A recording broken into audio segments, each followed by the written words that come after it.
በህይወታችሁ ሁሉንም ነገር አጣን ብላችሁ አስባችሁ ታውቃላችሁ?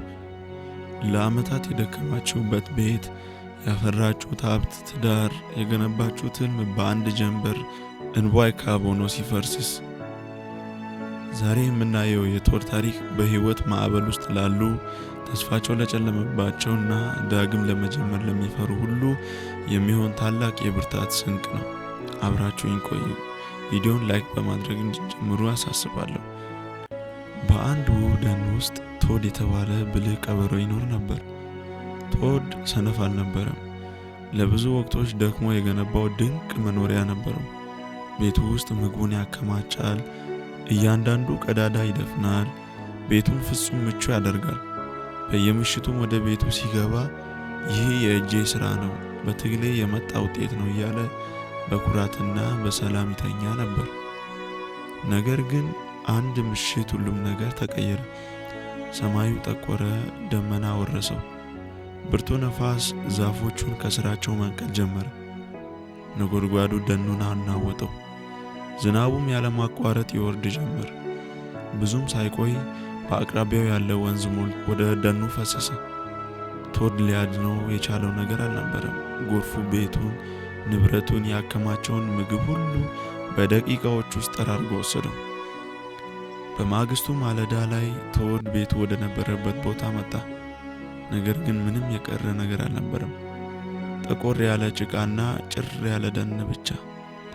ቶድ ለቀናት በጫካ ውስጥ ያለ አቅጣጫ ሲባዝን ቆየ። ይህ ሁሉ ድካሜ ለምን ከሸፈ? አሁን ከየት እጀምራለሁ? ለምን በእኔ ላይ ይሄ ሆነ? እያለ በምሬት አዘነ። በውስጡ ትልቅ ባዶነት ተሰማው። ዳግም የመነሳት ተስፋውም የተሟጠጠ መሰለው። አንድ ቀን ቶድ ወንዝ ዳር ተቀምጦ ሳለ አንድ አረጋዊ ኤሊ ወደሱ መጣ። ቶድ የደረሰበትን መከራ ነገረው። ኤሊውም እንዲህ አለው፣ ልጄ ሆይ፣ ማዕበል የሚመጣው አንተን ለማጥፋት ሳይሆን ጥንካሬህን ሊገልጥልህ ነው አለው። ቶድ ግን አላመነውም።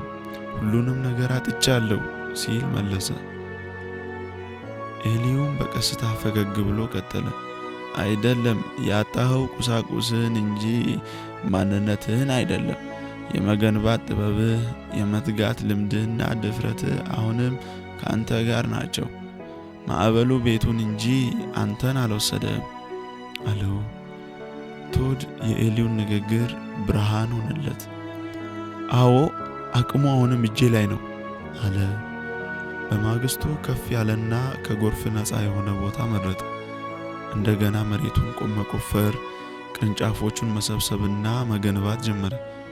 ሰውነቱ ቢደክምም ልቡ ግን በአዲስ ተስፋ ታድሷል። ሳምንታት አለፉ። አዲሱ ቤቱ ተጠናቀቀ።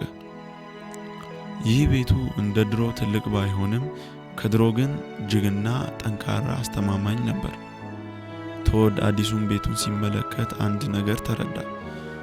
ሁሉንም ነገር ማጣት የታሪክ ማብቂያ አይደለም፣ ይልቁንም ጠንካራ የሆነ አዲስ ታሪክ መጀመሪያ እንጂ አለ። ወዳጄ፣ ምናልባት ዛሬ ህይወት ያፈራኸውን ወስዳብህ ይሆናል። የደከምክለትን ሥራ፣ የገነባኸውን ትዳር ወይም ንብረት ጠፍቶ ይሆናል። ነገር ግን አንድ ነገር አትዘንጋ። የመገንባት አቅምህ፣ ማንነትህ አሁንም ካንተ ጋር ነው። ራስህ እስካለ ድረስ ማንኛውም ነገር ዳግም መገንባት ይችላል። ተስፋ አትቁረጥ። ይህ ታሪክ ለሌሎች ብርታት እንዲሆን ሼር አድርጉት።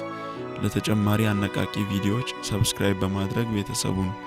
በሚቀጥለው ቪዲዮ እስክንገናኝ ቸር ያቆየን።